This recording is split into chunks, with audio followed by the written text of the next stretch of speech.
నీకి మొండితనం ప్రేమ నాకు దూరం అవ్వడమే గెలవడమా నీ పంతం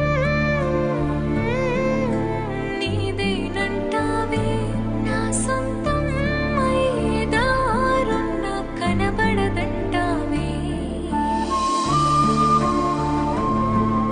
కీర్తి దూరం అయిపోతుందేమో అని భయం వేసింది. 25 రోజులుగా ఒక్క మూమెంట్ కోసం ఎదురు చూశాను. రోజులు గంటలు అయిపోతున్నాయి, గంటలు నిమిషాలు అయిపోతున్నాయి. ఒక్క మూమెంట్.